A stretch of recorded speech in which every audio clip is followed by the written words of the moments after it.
आज इस सम्मान समारोह के मुख्य अतिथि के रूप में हमारे बीच उपस्थित वेस्टर्न जोन के भूतपूर्व अध्यक्ष और पूना डिवीजन 2 के विकास अधिकारी आदरणीय श्री पंसारे जी, हमारे बीच उपस्थित हमारे ऑल इंडिया संगठन के all India president Shri Mihir Lokhandwala ji, zonal secretary, zonal president western zone, सभी हमारे राष्ट्रीय कार्यकारिणी के सदस्यगण और यहाँ पर उपस्थित सभी भारतीय जीवन बीमा निगम के अधिकारी, कर्मचारी और हमारे अभिकर्ता साथियों, सबसे पहले तो मैं पूना डिवीजन 1 और डिवीजन 2 को बधाई देना चाहता हूँ कि उन्होंने एक बहुत ही अच्छा फेयरवेल मीटिंग, तो मैं इसलिए नहीं कर सकता हूँ कि अभी तक पंसारे जी रिटायर नहीं किए हैं, तो रिटायरमेंट के बाद अगर कोई बैठक होती है, कोई अगर प्रायोजन होता है, मीटिंग होती है, तो उसको फेयरवेल मीटिंग कहते हैं। रिटायरमेंट के पहले अगर कोई मीटिंग होती है तो निश्चित रूप से उसको हम सम्मान समारोह के रूप में कह सकते हैं। तो इस सम्मान समारोह को बहुत ही अच्छे ढंग से आयोजित किया गया और पंसारे साहब 37 ईयर्स भारतीय जीवन बीमा निगम में विकास अधिकारी के रूप में कार्य करने के बाद 31 मई 2023 को जो है एक लंबे सर्विस पीरियड के बाद अवकाश ग्रहण करेंगे। और साथियों, परिदृश्य बदल रहा है। भारतीय जीवन बीमा निगम में केवल विकास अधिकारी एक ऐसा संवर्ग है कि जिसका जन्म विकास अधिकारी के रूप में होता है और उसका रिटायरमेंट भी जो है विकास अधिकारी के रूप में होता है। बाकी जगह पर क्या होता है कि लोग प्रमोशन लेते हैं, विकास अधिकारी कैडर में भी लोग प्रमोशन लेते हैं, लेकिन जनरली 90% विकास अधिकारी प्रमोशन नहीं लेता है। और जब कोई विकास अधिकारी रिटायर होता है तो वो अपने पीछे एक बहुत बड़ी जिम्मेदारी को भी छोड़कर जाता है। ये भी एक निगम में आपको जो है और किसी भी संस्था में आपको नहीं मिलेगा कि कोई कर्मचारी अगर रिटायर किया तो अपने पीछे जो है कोई बहुत बड़ी जिम्मेदारी को छोड़कर जाता है। लेकिन विकास अधिकारी के रूप में जब कोई विकास अधिकारी हमारा रिटायर होता है तो उसके पीछे एक एजेंटों की जो जिम्मेदारी होती है वो उसको छोड़कर जाता है। तो वो भी एक अपने आप का जो है एक तरह से आपको अलग प्रकार का जाप दिखाई देगा। आज हमारे पंसारे जी इस परिदृश्य में जब रिटायर कर रहे हैं, जब LIC का जो है मार्केट शेयर जो है पूरे इंश्योरेंस इंडस्ट्री में जो है हम अच्छा नहीं कह सकते हैं, उसको चिंताजनक के रूप में कह सकते हैं। पंसारे साहब जब LIC में आए तो उस समय हमारे पास चेयरमैन थे। आज जब पंसारे साहब का हम लोग फेयरवेल कर रहे हैं तो हमारा चेयरमैन चेयरपर्सन हो गया। और 2024 में जब हम फिर कभी मिलेंगे तो हमारा जो चेयरमैन है वो CEO में, तो ये बदल रहा है परिदृश्य। और इस परिदृश्य बदलने में कहीं ना कहीं जो है किसी कर्मचारी का जब कोई सम्मान समारोह होता है और उस सम्मान समारोह में जो है परिवार के लोग आ जाते हैं, आदरणीय माता जी हमारे बीच में उपस्थित हैं, तो और भी हमारे लिए ये महत्वपूर्ण हो जाता है।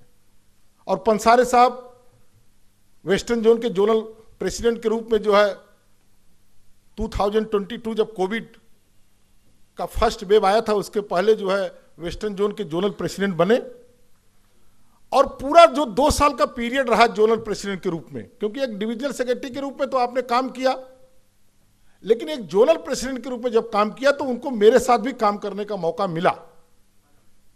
और उस 2 साल के पीरियड में मैं ये कह सकता हूं कि पंसारे साहब ने एक संकल्प लिया, और मैं पंसारे साहब को बार बार इस चीज को अप्रिशिएट करता हूं कि ड्यूरिंग द कोविड पीरियड पूरे देश में बहुत ही असमंजस का माहौल था उस समय, खासतौर से विकास अधिकारियों में लेकर, क्योंकि विकास अधिकारी की जो नौकरी है वो कास्ट बेस्ड नौकरी है। विकास अधिकारी की नौकरी, और कोविड में सबसे ज्यादा अगर किसी को इफेक्ट हुआ, सबसे ज्यादा अगर किसी को नुकसान हुआ एक कर्मचारी के रूप में, एक व्यक्ति के रूप में इस देश में जो है करीब करीब 20 करोड़ से ज्यादा लोगों का नुकसान हुआ, जो लोग जो है डेली बेसिस पर अपनी दिनचर्या करते थे। लेकिन एक कर्मचारी के रूप में देखा जाए तो सबसे ज्यादा नुकसान अगर हुआ तो वो विकास अधिकारी संवर्ग का हुआ, क्योंकि सभी कर्मचारियों को सैलरी मिली, सभी कर्मचारियों को जो है सारे इंक्रीमेंट मिले, सभी कर्मचारियों को जो है मील कूपन मिला अगर जितने दिन ऑफिस खुली थी। लेकिन विकास अधिकारी एक ऐसा हमारा संवर्ग था कि इस लॉकडाउन पीरियड में सबसे ज्यादा उसको जो है नुकसान हुआ। क्यों?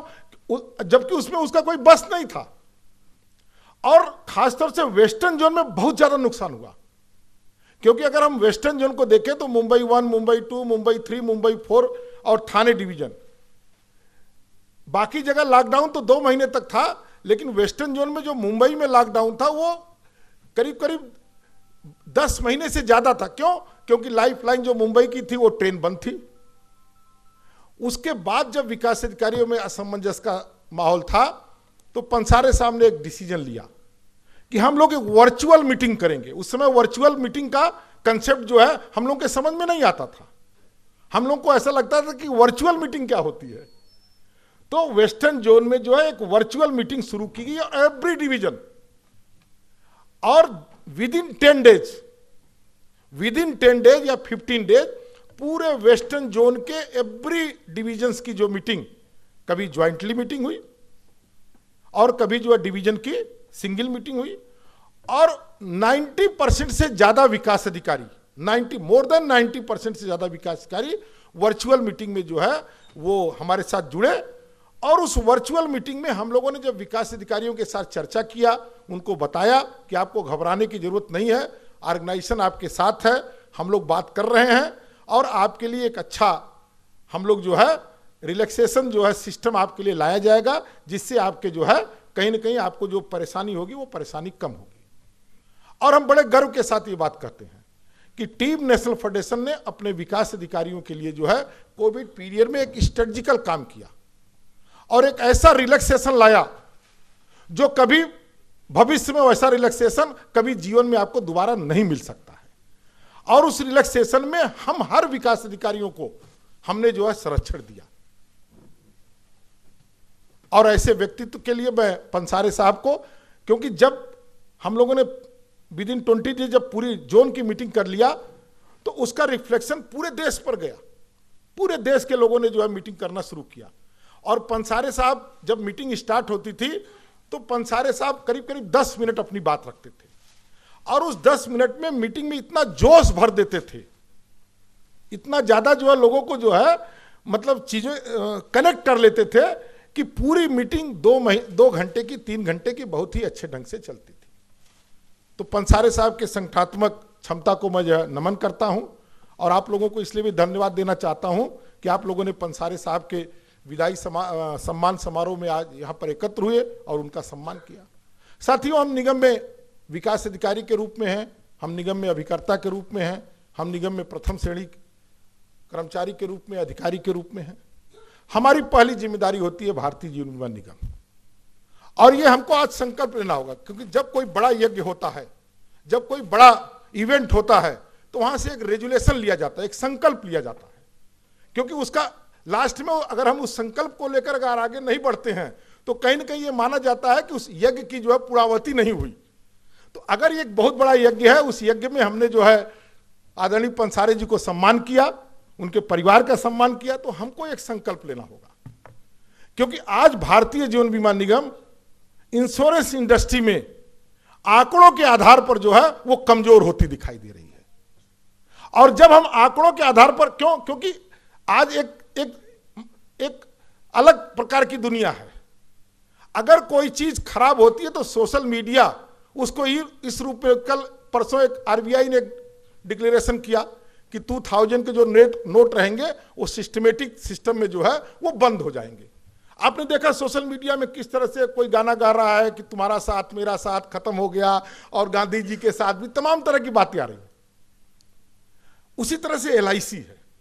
अगर भारतीय जीवन बीमा निगम का मार्केट शेयर, अगर भारतीय जीवन बीमा निगम की अभिकर्ताओं की संख्या अगर इंश्योरेंस इंडस्ट्री में गिरेगी तो निश्चित रूप से इसका सीधा नुकसान कर्मचारियों को होगा। भारत सरकार को छोड़ दीजिए, भारत सरकार को कुछ भी नुकसान नहीं होगा।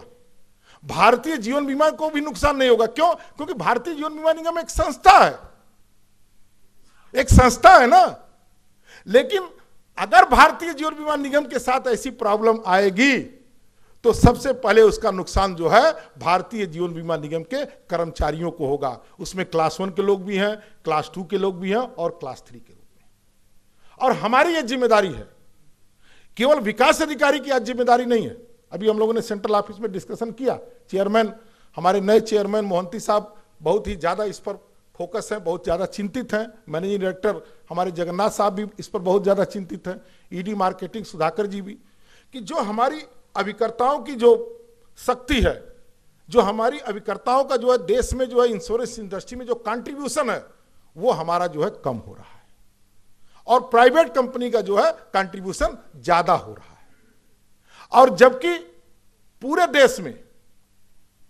देश में अगर देखा जाए, इंश्योरेंस इंडस्ट्री में देखा जाए, तो हमारे अभिकर्ताओं को जो है जितना टर्मिनल बेनिफिट है उतना कोई भी प्राइवेट कंपनी जो है अभिकर्ताओं को टर्मिनल बेनिफिट में कमीशन, फॉरगेट, कमीशन छोड़ दीजिए। एक नई साजिश चल रही है भारतीय जीवन बीमा निगम को कमजोर करने के लिए।